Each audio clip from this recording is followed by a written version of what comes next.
What's going on? What's going on? Welcome back to another one of these short videos of Time Out with McCallie. It's me, McCallie Pennycook, back at it again, giving your typically weekly update, weekly report of what's going on in the sports world. Obviously, football. Week 3 just concluded.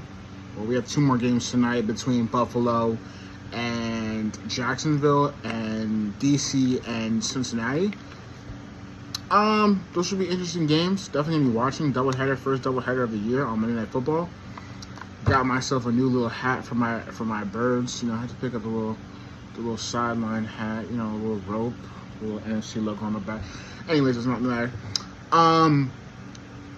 The Eagles win yesterday in a roller coaster game. Honestly, we won 15-12. Against New Orleans Saints in New Orleans. I thought this was one of the greater wins I've seen as an Eagles fan. Definitely handled the adversity. This is a team that when adversity hit them, I've never seen an Eagles team when adversity hit them like this. They were able to find a way to win. I mean, the score shouldn't reflect how the game went. We absolutely dominated the New Orleans Saints, a team that a lot of people have them as a contender. You know, the week 2, it's early in the season, that early in the season hype. You know, they got their little hype. They were the number 1 offense coming into the NFL when we played them. But honestly, I think that it's kind of fluky how their offense was kind of a little bit fluky with the 2 teams they played. They played the Panthers and they played the Cowboys, and the Cowboys' defense is terrible. They're just horrible. But anyways, let's talk about a few things. Jalen Hurts, the first half he was terrible. I'm not gonna lie. He needs to cut down the turnovers. If he can play turnover-free football, I think he's a top 5 quarterback in this league. And a lot of people may call me crazy on that, but he's been so efficient this year outside of the turnovers. He just needs to cut down on the turnovers. I mean, but the play calling didn't really help him. The situational play calling in that on that drive didn't really help him at all either. I mean, dude, Kellen Moore, first and 10 in the red zone. Why are you not running the ball? 2nd and 9. Why are you running a read out? Just run. Give it to your best offensive weapon at that point. Doesn't make any sense. And 3rd and 9, you're in your own 15. They obviously know you're gonna pass, so they're gonna run a cover 4 quarter. They're gonna run quarter zone defense, and unfortunately, Jalen stared down the safety, and safety knew it was coming, picked him off. But the fumble was bad. I mean, but his ability to not let the turnovers affect him is what is truly great about his talent. Whenever he turns over the ball, he doesn't try to force things. He doesn't try to do this. He says, "Let me just settle down and calm down and play my game." And that's what he did. I mean, we were down Mekhi Becton, Lane Johnson, Devontae Smith. The Saints played so dirty yesterday. I mean, my goodness, they're just a dirty team. Devontae Smith, forward progression, whistle should have been blown dead. The defensive tackle comes in and blindsides him in the head, and he's concussed, and he can't go for the rest of the game. Same with Darius Slay. Trevor Penning, absolutely just, continue to block him 5 yards out of bounds, and he gets hurt. That was just so lame and just dirty cheapskates, but whatever. We beat them, and that's all that matters. I'm really impressed with how the defense played. Defense coming down and stopping a team that scored over 40 points in back-to-back weeks. I mean, our defense looks so bad against Atlanta and kind of Green Bay as well, but they were able to just shut down this. I was like, wow. The pass rush was so much better. Jalen Carter and Jordan Davis, they showed up. The D-line showed up. The linebacker play with Zach Bond and and Nakobe Dean. The secondary played amazing. Slay and Q, and obviously Reed Blankenship he just makes like timely plays. Like whenever we need like a pick or a turnover or something, he's always there. He makes those timely interceptions, and that's what he's good at. And I honestly think Reed Blankenship's breaking out to a really good safety in this league, because he makes the plays when they need to be made. And honestly, the defense played lights out. The offense, we had 460 yards. Think about that. 460 yards compared to the Saints, like 200. The score, we should have blown them out. But none again, Jalen's turnovers, the red zone issues, they got to be fixed. But I thought, honestly, when the New Orleans, they went up to go went up 5 against us, I was really impressed with the game-winning drive that we had. I mean, you're down your two top weapons with AJ and Devontae. So we're out there with Jahan Dotson, Jamison Crowder, or not Jamison Crowder, sorry, Paris Campbell, Jahan Dotson, and Johnny Wilson, a rookie, and the guys who showed up, Saquon, that 65-yard run before, and then Dallas Goedert having literally the game of his career, 10 receptions, 170 yards, and that 60-yard play that he had on that little drag route. Oh, man, those guys showed up. I mean, Saquon is, I don't know how the Giants even let us attempt. I don't even know how the Giants even let him out their building. Well, it actually makes sense. When Saquon isn't fighting for his life before he gets to the line of scrimmage, that's what happens. When you have a good offensive line and a good running scheme and a good running coordinator in Jeff Stoutland, that's what happens. The dude averages like 7 yards per carry. It's ridiculous how good he is.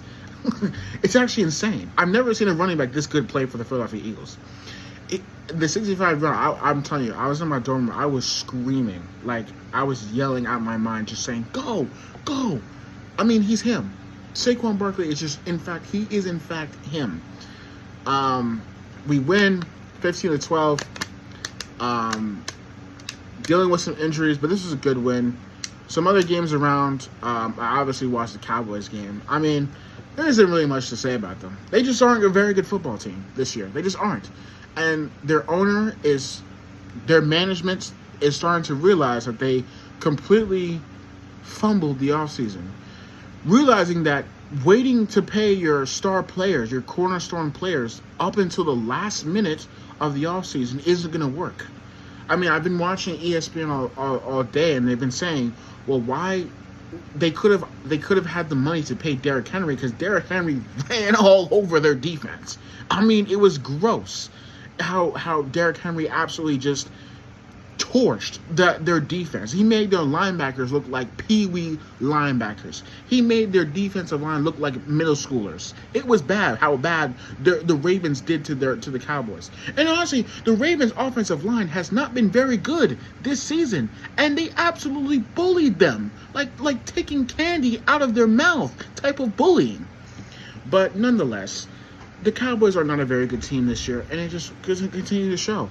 They're not a good. They don't have a good running game. I mean, their running game is terrible. I mean, I don't know what Jerry Jones is seeing.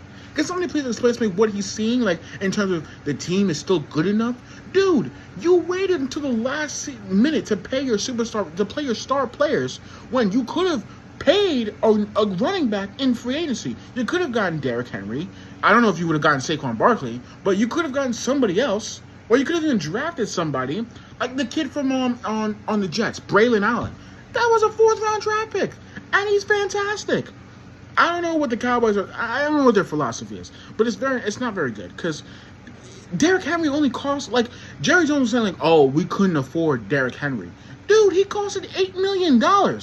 You're telling me with the money that you have, you couldn't afford $8 million? It was a 2-year contract.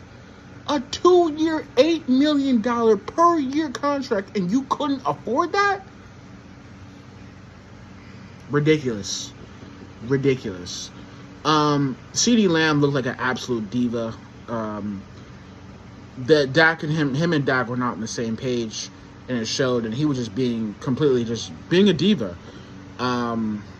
He fumbled, and then when the ball wasn't coming his way, and when stuff wasn't going his way, he just completely showed like just being a complete diva, not being a good teammate. Micah Parsons looks absolutely checked out. I don't know what y'all seeing, but he looks checked out. I mean, there was like a moment on that they showed of him on the sideline with his arms around the bench. He looks checked out. He looks checked out. He absolutely looks checked out. He looks like he doesn't want to be there. It's just not what you want to see from a superstar player, being absolutely checked out. Their defense just looks horrible. At some point, Cowboys fans are going to start blaming. They're going to have to stop blaming the coordinator. It's not the coordinator. It's the scheme. It's not the scheme. I'm sorry. It's the personnel. The personnel is garbage. They don't have. Their personnel is. Their 11 is horrible. They don't have guys that can make plays and stop the run. That's just what it is. That comes up to the management. It's not the defensive coordinator. So y'all can keep telling Jerry to flip flop from Mike Zimmer to Dan Quinn to this person to this person. It's not the defensive coordinator. The defensive coordinator can't tell the guy, yo, please make a play. Please go out and tackle that guy. Please.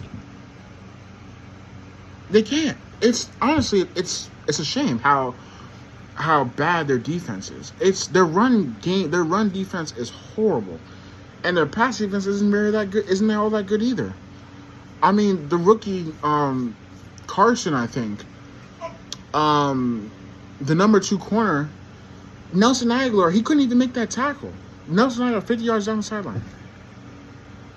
I don't know what to tell. Their just running game isn't very good. And honestly, if I'm looking at the Thursday night football game against the Giants, I'm not saying the Giants will win, but I hope the Cowboys don't take them lightly, because the Giants could win that game. They could.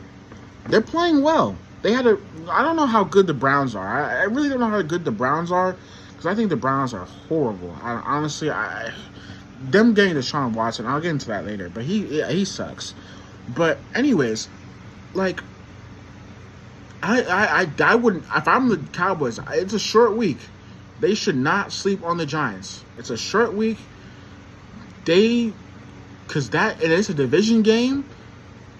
I think it's the home opener for the Giants, I believe. Right? No, it's not. No, I'm sorry. They played the Vikings week 1. But it's a primetime game, division game. If they go into that game sleepwalking on the Giants, thinking that they're just going to blow them out, the Giants could win that game. They could. I'm not saying that they will, but they could. Anyways, and even the offense, as I said, the running game is horrible. And they don't have anybody outside of CeeDee Lamb that can create plays for them. Dak kind of had an empty calorie stat game. The stats will tell you, whoa, 300 yards, 2 touchdowns. But he got all those stats in the fourth quarter. And every time they do garbage time, they think they're going to come back, but they just don't. They don't come back. So it's whatever. I don't think they're going to be. Things can get really dark for them real quick if they don't figure things out. But I don't think they're going to be a very good team this year. And honestly, that goes up to Jerry Jones. Unless somebody other than a Jones family member is running the team, they're not going to be very good for a long time. Just not. Going to a different game I can look from. The Panthers. Wow. Andy Dalton doing his thing. DeAndre Johnson, 26 fantasy points. I think honestly that there was a good move. But it was honestly right for the team for them to bench Bryce Young. They weren't very good with him, and the team just looks so much better with Andy Dalton. I'm not saying Andy Dalton should be the starter for the remainder of the season. I'm not saying that. But it's just, I think Bryce Young needs this reset to learn to see from a vet that, look, you could do this.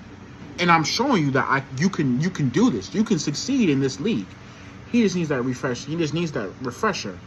And seeing that, and honestly, I don't know what the Raiders are doing at this point. being the Ravens and losing to the Panthers is just like, I don't know. Another team I want to talk about.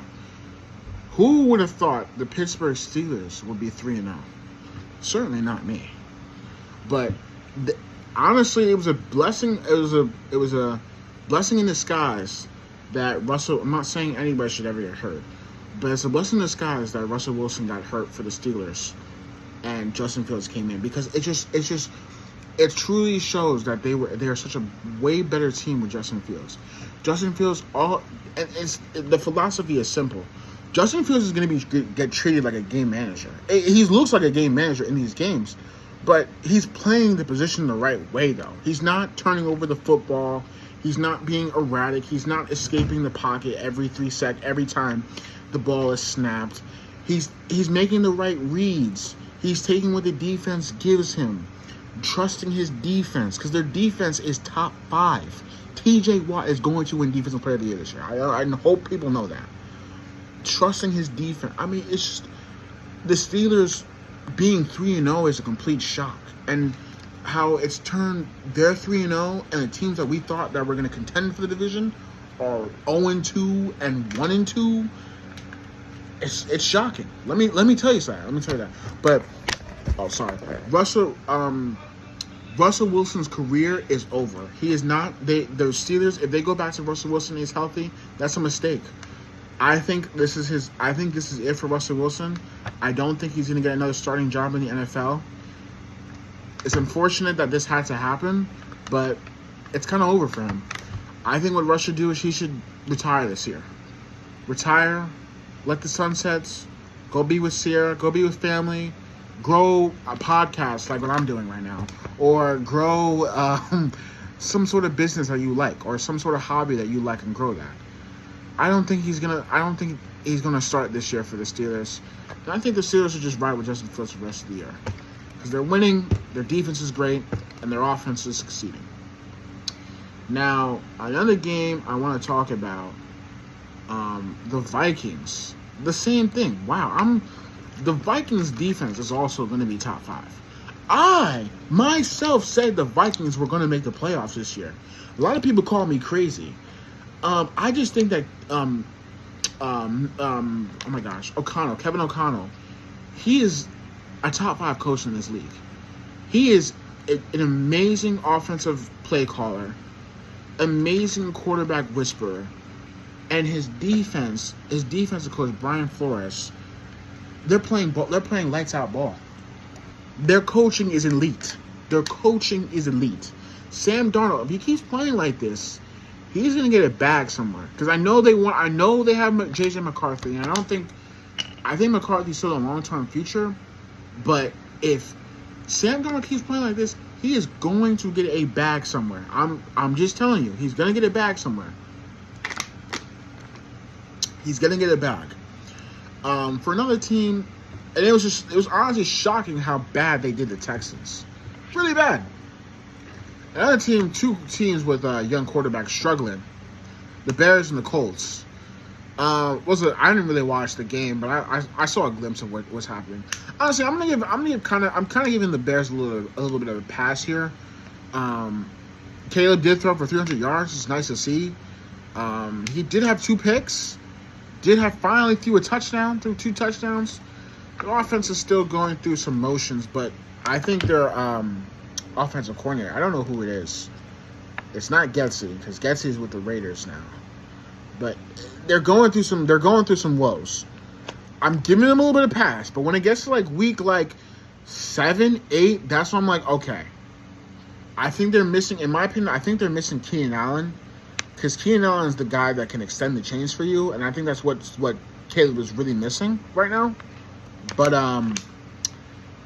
yeah, and Anthony Richardson, I want to start giving him that pass too. He missed his rookie year with the shoulder, but he needs to work on his touch. He just overthrows people, and he's throwing the ball too fast. He's just throwing missiles. Someone needs to get him in the quarterback room and say, look, you don't have to throw the ball 1,000 miles per hour to somebody. you're just putting too much air on the ball and you're missing receivers. I just think he just needs that, and I think he's raw. He's definitely has that Josh Allen type of rawness. Because remember, Josh Allen came into this league raw. He came in raw with his rocket arm. A lot of he had a big arm. He did early in his career. He did miss a lot of people. His accuracy wasn't the greatest, but once he developed once he developed accuracy, and his running ability, he's like a cheat code. So it comes with time. It comes with time for sure. And he's young. He's very young. He's very, very young. So it's gonna come with some time for sure. I could talk about some other games here. I'm trying to think about and remember that I saw. The Packers and the Titans. I didn't really watch the game, but Will Levis is just, my goodness. I think that the Titans should consider benching Will Levis. I don't want to say I don't want to do that to say his career is over or anything, but he needs a reset like Bryce Young. His turnovers are just so bad. They're just bad. He threw an inside hitch route to his receiver, and Jair just stared it down, read it down, pick six, going the other way. He fumbles way too much. He makes too many indecisive decisions. I think he needs to just a reset and see from a veteran's perspective. Hey, look, you could do this. Just stop turning over the ball. So yeah, that is my weekly report and updates. Hopefully we'll get another campus walk video. Didn't get one today because I wanted to do this with the hat on. So, anyways, deuces. See ya.